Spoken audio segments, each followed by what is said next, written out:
Hello, namaste. Welcome to everybody. I can see the Josh is already very high. I have a lot of comments and a lot of welcoming messages for Vivek here.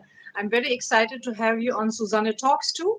And right now, today we're going to talk about a topic that is a little bit on the sad side, the difficult side. We're going to talk about the Kargil War. And me as a German, I have not seen any war. Coming to India, this was a concept for me that there is a country where there is war happening, but we're all living safely in the country. That was an amazing concept, and we can't show enough gratitude to the armed forces. So you were with the army, you saw the action, but I want to start a little bit earlier. I want to start where you are actually from and a little bit about your background. Yeah, thank you, Suzanne. Thanks for the kind words. And I could see a lot many of my friends are already online. So let me tell something about myself. I am from Uttar Pradesh, UP. Did my schooling and engineering from UP only, and I joined the IAF, the Air Force in 1993. I was engineering officer, and thereafter I was a flight engineer and an active part of flying through in Mi-17 helicopters, which participated in Kargil conflict. And I was posted at Hindon, and Hindon unit moved to Srinagar for Operation Safed Sagar, which was IF name for Kargil Ops. And then everything happened. So that's in a nutshell, it's about me. And now I'm retired officer. After retiring, I have joined Hindustan Aeronautics Limited in the capacity of looking after flight options and safety in corporate office now and in Bangalore. Okay. So you're in Bangalore now.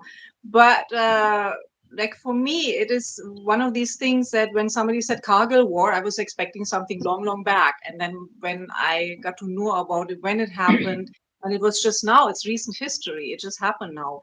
Um, I don't know how do you feel when you are joining the army and you know you might see action? This is just the package deal that you are willing to take. Is that how you see this? Yes, of course, any youth of this country who joins armed forces is willing to fight a war. In fact, if you talk about any of the person in world over, they all dream to fight a war. And if the war is to save our people and our motherland, more the better. It's just I'm sorry, I'm a little bit in awe of this concept because in Germany after the Second World War there was a very unwilling alliance who didn't want Germany ever to have an army again. So I come from a country that has one now, but it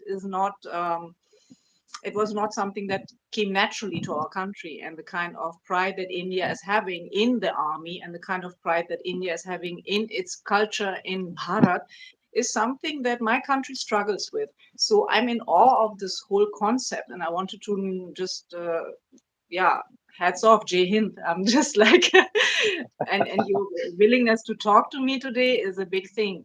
So you were flying helicopters. So I read up. It was a very difficult terrain. It was very Yes. because it was like high and yeah.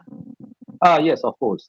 See, if you take the concept of helicopter operations before Kargil ops, nowhere in the world the helicopter has flown at that altitude in an active role. Active role means active participation in the war. Mhm. Earlier, we used to fly in those area, and we used to in the supporting role, like transporting some items, transporting troops, that kind of thing.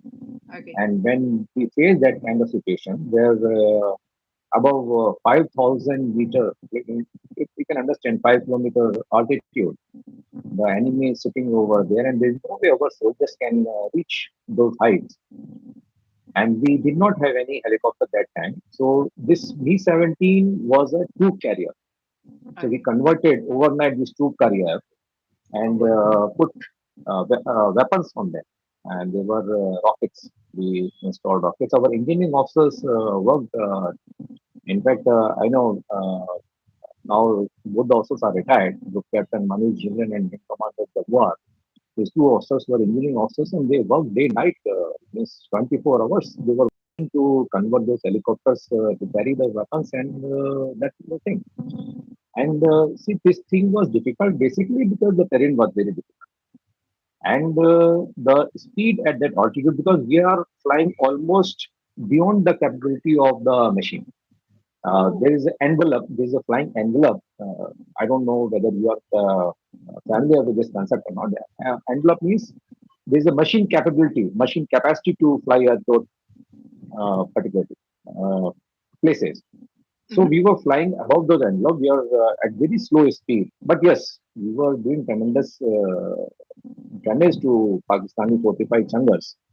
And we had killed lot many people, and we have destroyed lot many fortified posts there. So in nutshell, this operation was successful, and we did lot of work there. I mean, it came basically out of nowhere because at the same time, the president of India was meeting the president of Pakistan, and there was no, this came out of nowhere, right? If I read it right, that Musharraf just attacked from some point, and first people were thinking these are mujahideen, this is not army. Then nobody was expecting that kind of an attack at that time. Is that right? No, the Okay. active participation of Pakistani army was there. See, you have to Meaning, understand. I mean, in the beginning, nobody knew this was that in the beginning when it just started, and you had to like Yes, start very see, fast. In the, yes, yes.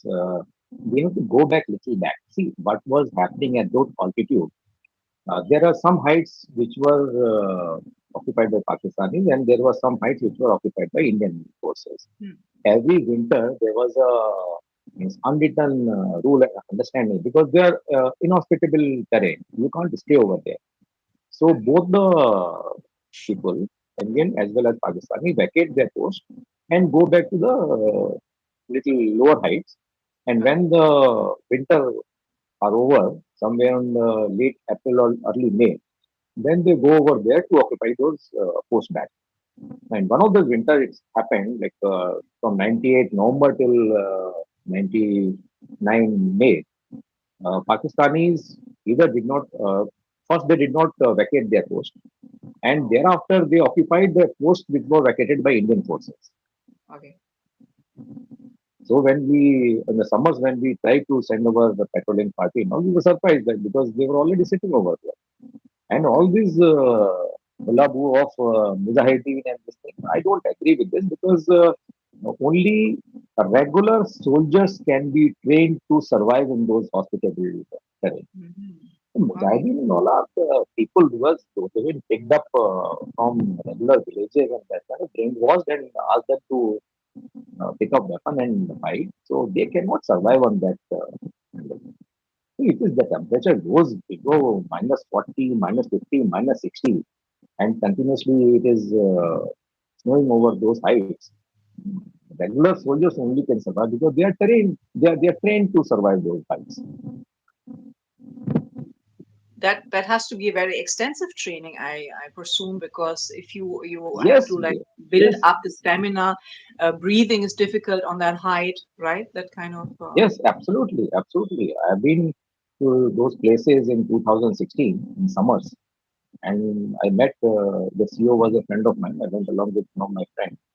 CEO was his junior. I went to Dras, same area where we operated, and we met the party which were coming down in summers. Now they are staying there in winters. That's what is happening. They are staying there in winter. Entire winters they are staying there. From November till May they are staying there. Do you think that a movie like Sher Shah was showing this whole topic in the right light? Like that movie hit Shesha, you? yes, yes, I know Shesha movie I have seen, but that is only some part movie will show you, Mm, some of the aspects, and most of the aspects, no. See, movie has to be made for a commercial success. yeah. So it was made like that. And I'll tell you, let me assure you, the reality is much stranger than the fiction, what you have seen in the. But do you think these kinds of movies they're helping the cause or they are not really? Because I think they show the army in a certain light and in a proud light actually. So it hit me a lot when I saw this movie. So do you think this is a plus point to have these kinds of movies coming out? Yes, that kind of movie should be made because ultimately the country has to know what soldiers have sacrificed. You know that famous dialogue of Captain Vikram Batra, the "Ye Dil Mange More," it has been immortalized throughout the country. Every kid knows about it. And when you were called to go there, and it must be very. Did you even have time to be nervous, or did you just like, okay, I'm Nervous? trained, and it just kicks in? It's like a training that kicks in. Exactly. See, the entire life of a soldier, he's been trained to fight. And when the actual time comes to fight, if you stand, take time to understand about your emotions, then you will lose it. If you have to win the war, there's no time to think. You have to act, you have to fight, you have to kill. And all wars are won after killing the opposition, the enemy. There is no time to think. It's just like I ask these questions because I have no idea about what it takes to be training as a soldier. I know that in Germany there is this compulsory thing, and my brother had to go and be in the army, and it did him good. He came back more organized. He came back more straight. Like he knew certain things that he didn't know before. So there you have to do this, but it is for males only, not for females. Or at least at my when I was there, it was not compulsory. So, do you think this would be beneficial for every young person in India if they would have like a certain amount of time in the army, like not maybe a year only, just to instill some certain morality in them, certain guidelines in them? See, the discipline installed by army or armed forces, Yes. all armed forces, be it army, air force, navy, is unparalleled. If you have a stint in armed forces for a very small time also, you are disciplined for your life.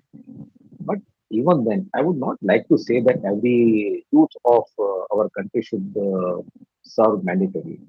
Hmm. In our country, it's still a voluntary basis. If you want to serve your country, then serve. If you don't want to serve, then don't serve.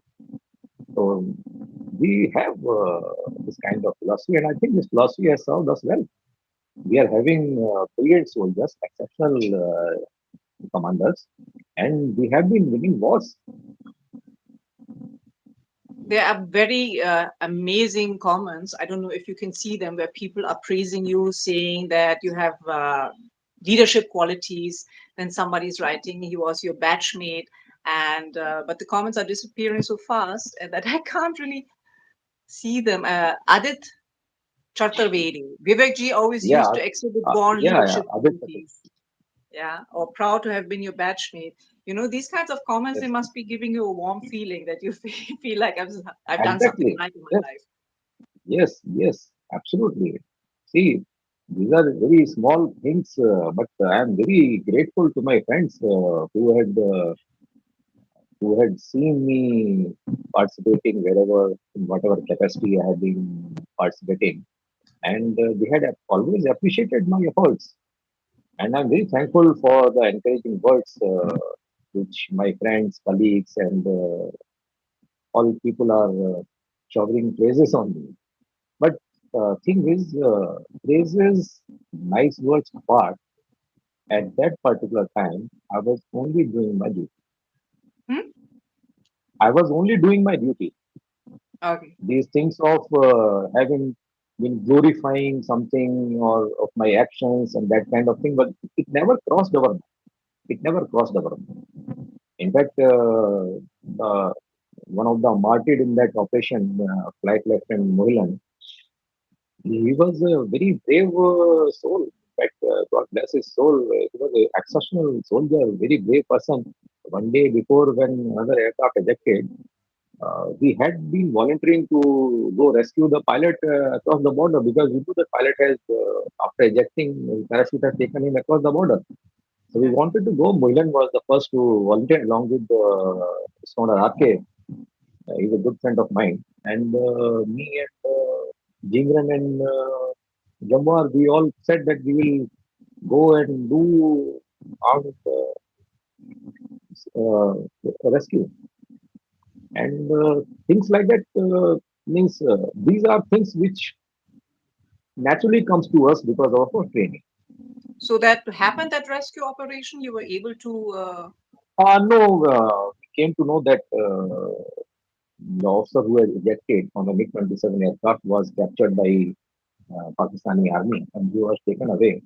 So there was no point in going with a couple of helicopters. Actually, we actually planned 4 helicopters. My CEO was Wing Commander A.K. Sinha, who retired as Air Commodore A.K. Sinha later on. Exceptional pilot, very brave guy.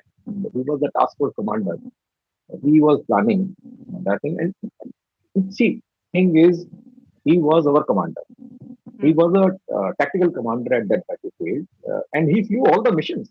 Means look at this. Means he was exposed to maximum amount of danger, and he was the first one. That said, okay, let's go. Let's Wow. save our soldier. Yeah, because And it's I it could must I be could call the names.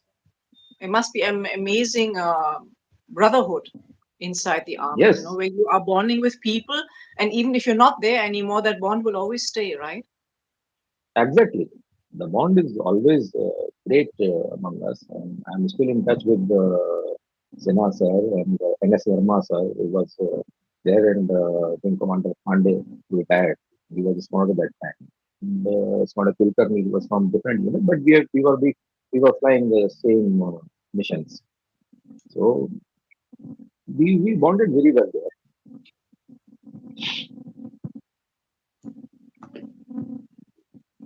What was the most nerve-wracking situation that you encountered in this war, where you were feeling, "Oh my God, will I make it?" Actually, this aspect of oh my God, will I make it never came to our mind. Wow. What you are telling is uh, an emotion which comes because of fear. Hmm. Okay. That fear never crept into our mind at any given point of time. This is the entire operation. Wherever we were operating, whatever we were operating, and I don't remember anybody right now who was fearful of anything at that particular time. In fact, their MiG-27 aircraft were operating, MiG-21 aircraft were operating, and we used to joke a lot. We used to laugh a lot. There was a cafeteria. I still remember at that time, Wing Commander Dhanova, who later became Air Chief Marshal. He was Chief of the Air Staff of Indian Air Force, and he was commanding officer of 17 Squadron 20. We used to sit together. He used to recall a lot of good anecdotes. He used to laugh and had chana samosa there. It was very famous dish over Wow. there. We had chana samosas and lot many stories. So, you know, fear was one thing which never kept in our minds. So, do you think this is a certain type of human being that is joining the army, or is this due to the training that's happening? Both the things. Both the things. See, the selection procedure of selecting officer for armed forces is a very rigorous. It's a 5 day interview after you clear the written exam. I mean, interview, lot of things are being checked. If you go about the SSB interview, you can understand. A lot of psychological tests are there, a lot of understanding, a lot of group tasks are there, a lot of physical tasks are there. So, uh, interviews are also there, and they understand what kind of person you are. And then a certain kind of persons are selected. And then the training, of course, the training changes your behavior pattern. No, without training, you will be scared if suddenly somebody blasts a bomb next to you. Yeah. And when we were, I'll recall this story. See, on 28th of May, 1999, we were supposed to go and operate fire on point 5140.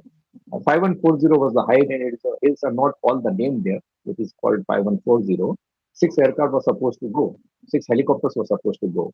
Out of that, two helicopters became unserviceable, and Mohilan and Pundi, who was along with Mohilan, see, these two operated to take, two volunteered to take that aircraft. They did not have the uh, flares. Flares are the devices which will repel shoulder-fired missiles. The heat-seeking missiles, they will be confused by the flares. So, three aircraft had. So this was supposed to be targeted meeting. We all four aircraft went. So we were firing on the Pakistani fortified Sangas. We blasted them. We blasted them, and from lot all both the sides, shoulder-fired missiles were being fired upon them. On them also, on us also. I was in number one aircraft with the Wing Commander Sena and Commander Pandey, and I was having one camera with me, video recording camera, and a handycam. It recorded two live missiles streak which were fired on our helicopter. We were lucky that IAF players confused that in those two missiles, and all those four aircraft were fired upon the missiles. In fact, number three aircraft blasted some of the Pakistani uh, positions. It was recorded in their recorder.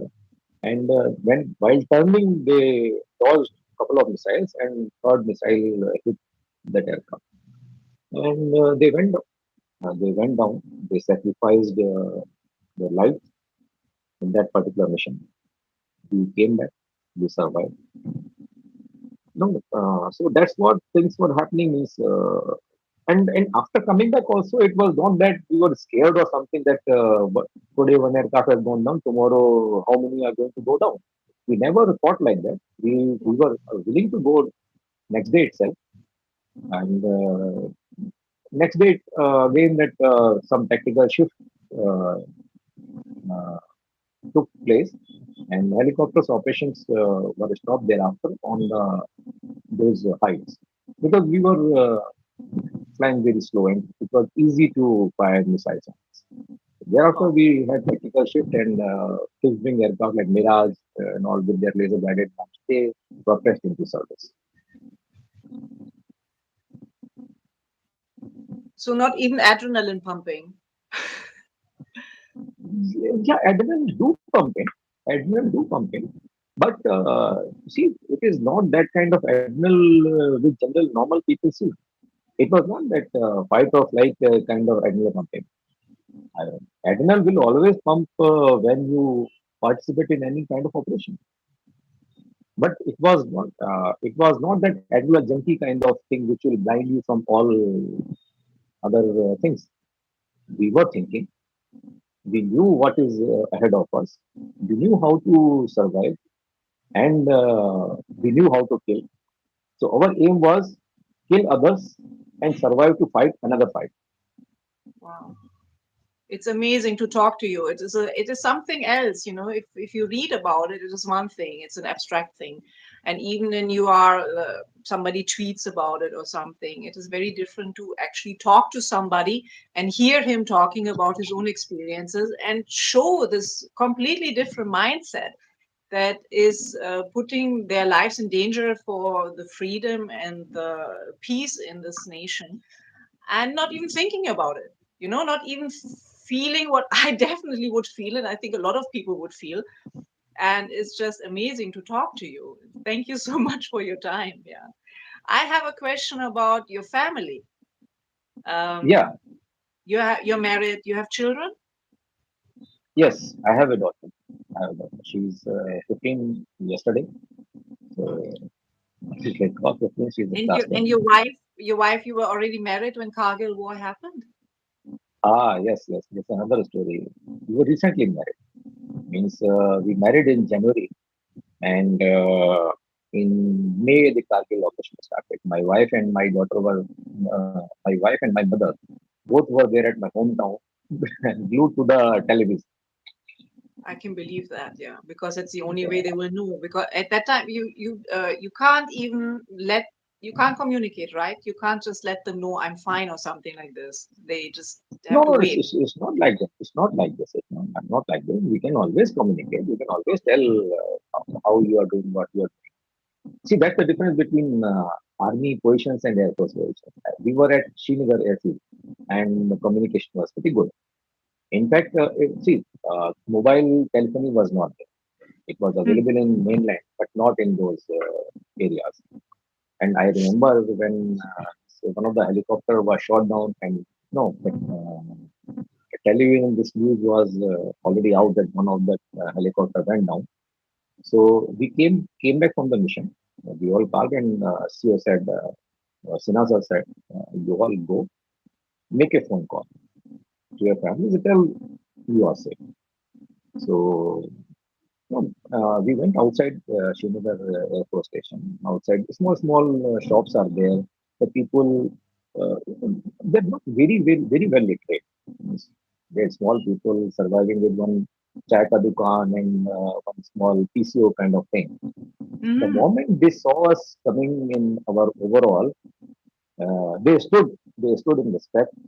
Somebody was trying to do the improvised salute and namaskar and that kind of thing, and Wow. everybody gave way. Somebody was making phone call, finished with phone call, and we were given priority to. We were given priority. Okay, you make the phone call first. So we were overwhelmed by this touching gesture. Then this was a side story No, out of I what the love question. all these stories are your stories, you know. Also, you told me that you write poetry as well about Yes. yeah. Uh, After retiring from Air Force about plenty of time, then this was a hobby. And, this was developed on what do you say? One of my classmates, Vivek Agrawal, he prodded me to start writing.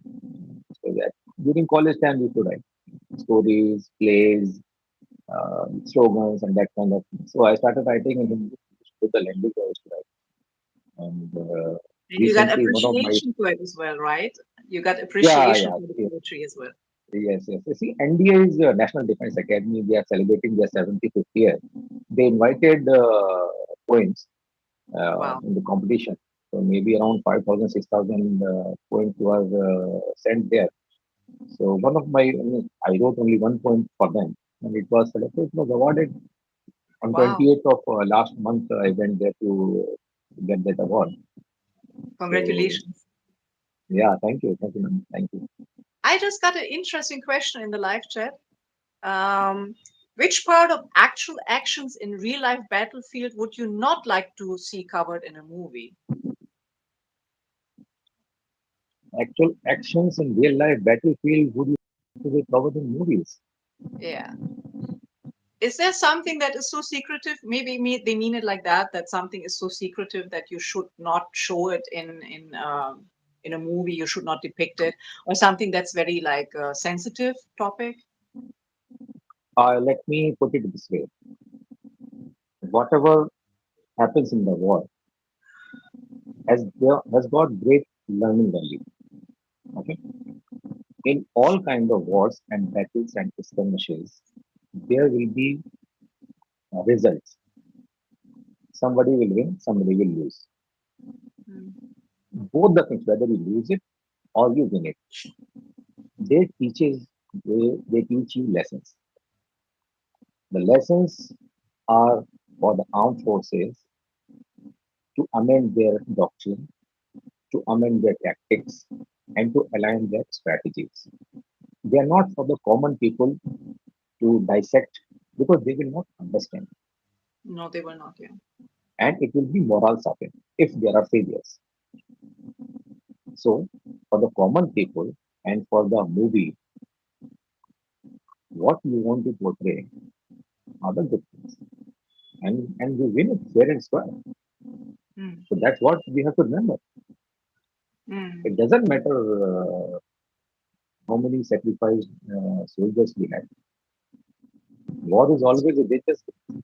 There'll be Mm. sacrifices from both the sides. Yeah. I just have a question about media per se. Do you think that the media should be more sensitive or more secretive about what's going on in war? Because sometimes you feel like they're overstepping the boundaries. I want to appeal to you, to media. They should not chase TRP during the live war.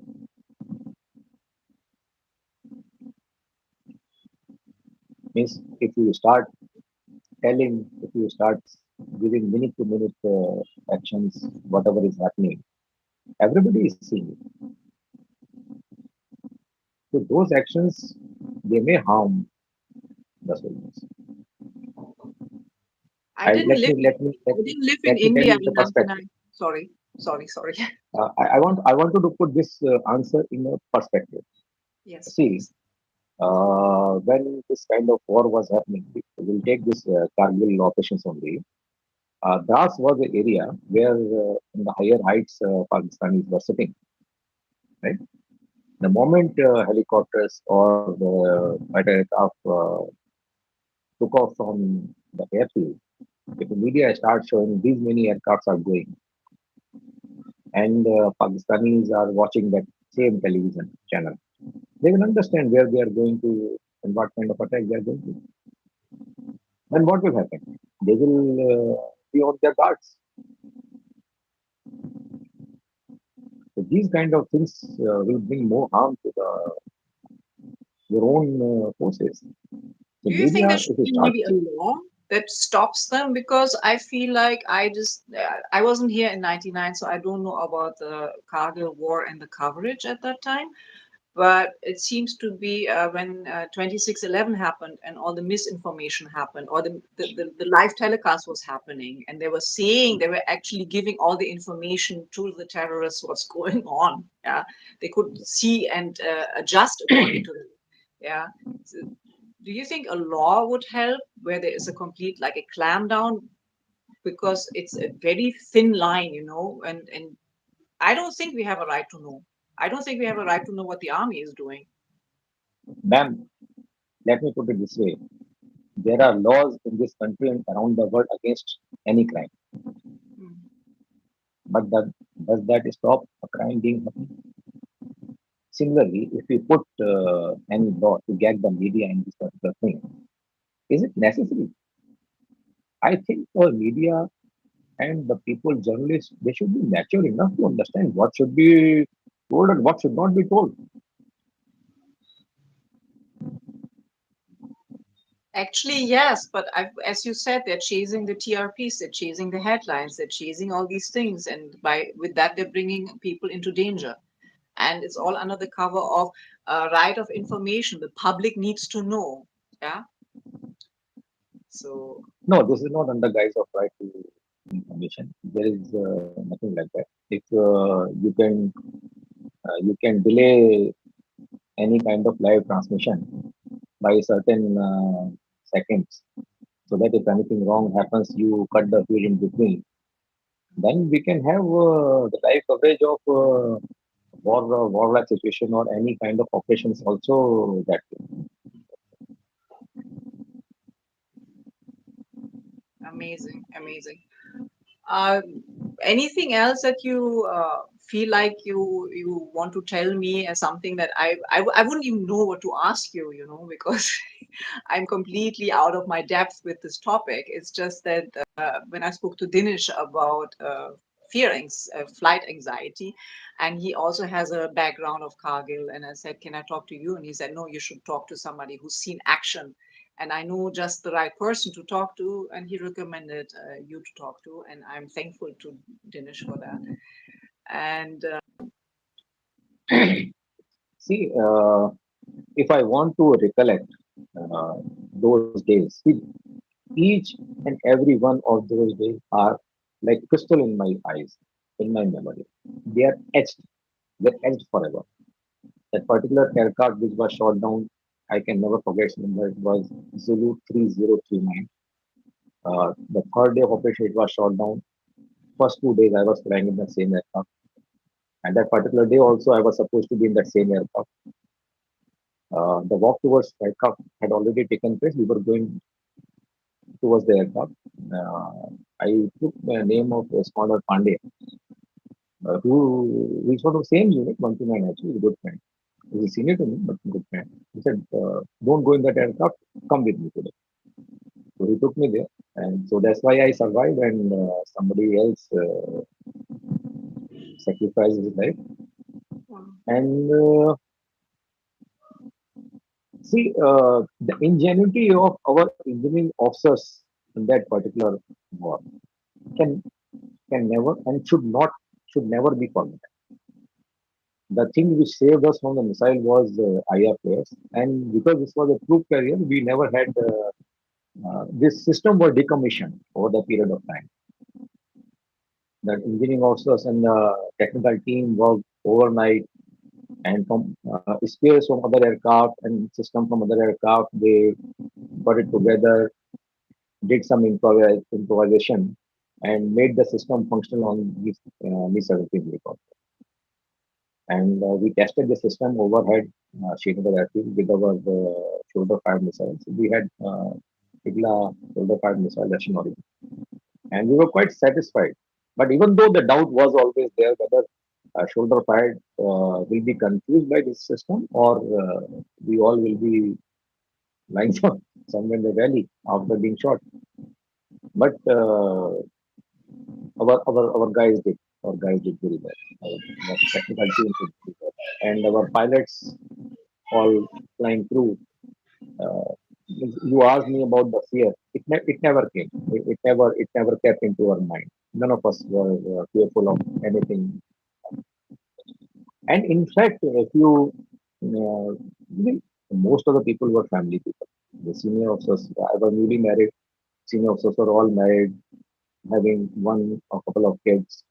But none of them were fearful about their family. We knew that country is going to take care of us.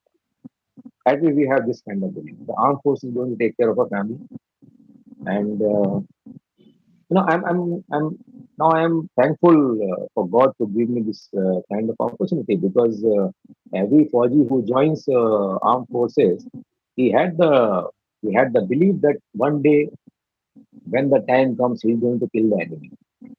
And Mm. God has given me this opportunity to go fight for my motherland and kill the enemy. So means that's it. These kind of things do happen, and many will come back from the war. They will be hailed as a hero, and many won't come back from the war. They will be hailed as stars in the sky. So my poem which I wrote for NDA was about this only. The boy who was born with a star in his eyes, lived with a star on his shoulders, and became a star in the sky. I took inspiration from a real life star. Major Adhikari was there. I happened to fly with him. He was our spotter. He was guiding us to fire in which direction where the Pakistani fortified locations were there. He was newly married, I think, maybe 1 year back or something. And because I was also same situation, 6 months or maybe 4 months back, I was married. So we had a lot of talks about kind of he sacrificed his life. He was a brave. He was a brave. I did not have the chance to meet Captain Batra and those heroes, but I met Major Adhikari. We had tea and chana samosa in at Srinagar Airfield, and Wow. we had lot of sharing of the stories. So this poem was dedicated to him and inspired by him. Amazing. Amazing. So how long were you with the army? Uh, when you say army, I thought we take it as Air Force because I was in Indian Air Force, Okay. and Yep. I was there for I was there for 26 years. And since Wow. last 4 years, I'm with the HAL, Hindustan Aeronautics Limited. So around 30 years of professional service. So that was, I was fresh out of college. I joined Air Force.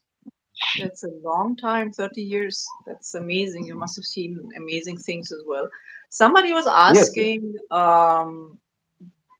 if a political party, if it is important who's in power, if it makes a difference if a certain political party is in power. I don't know if you want to answer that or not.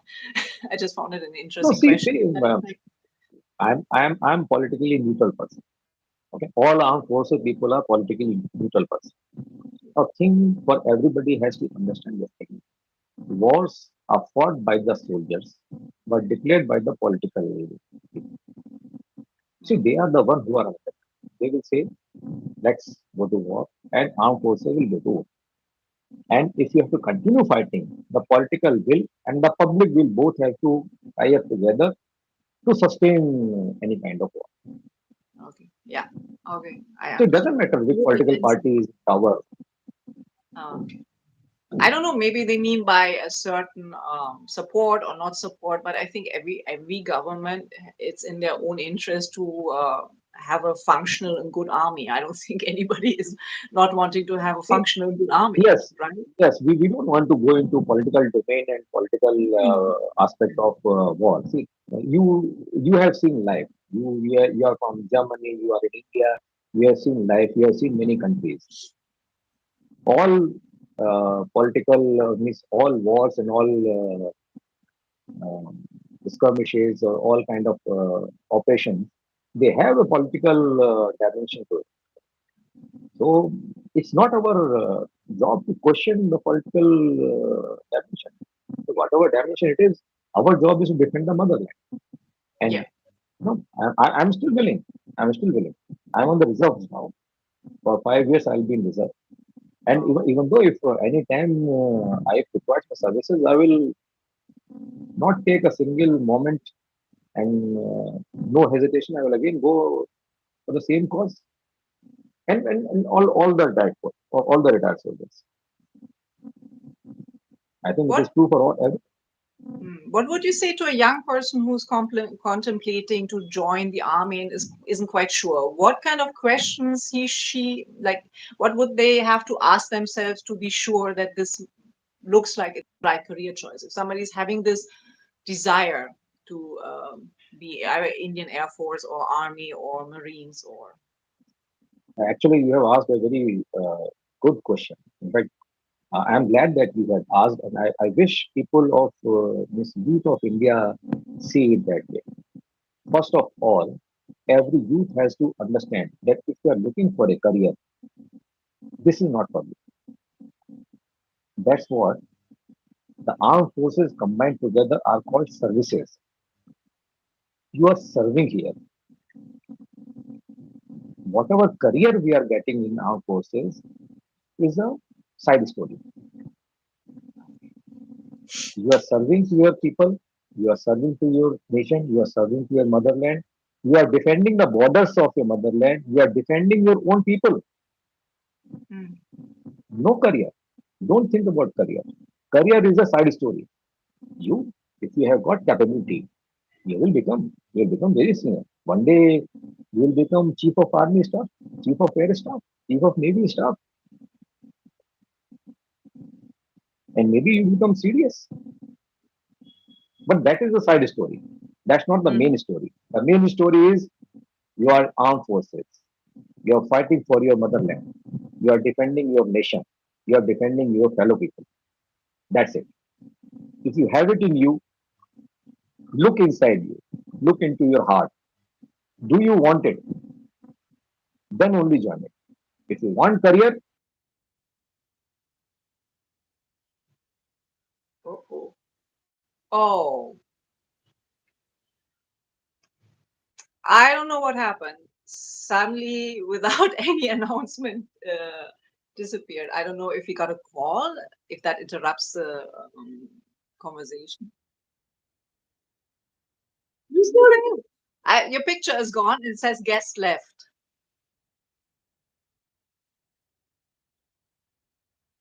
I have no idea. Can you just go out and come back in?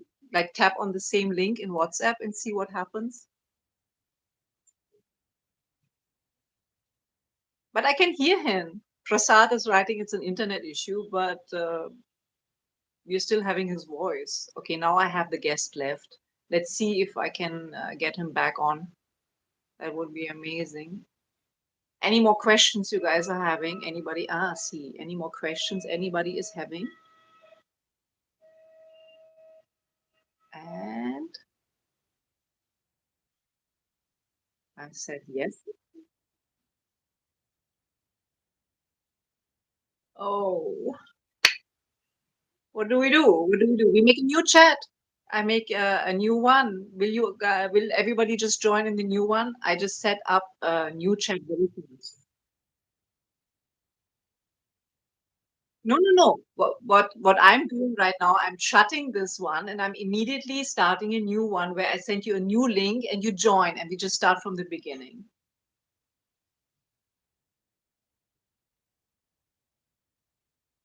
Okay, okay. I'm shutting this chat and then I'm making a new one where we can talk a little bit more about this because I would like to know more about what made you actually join the army. What was your calling? So I'm just going to shut this chat and open a new one. Please join us there.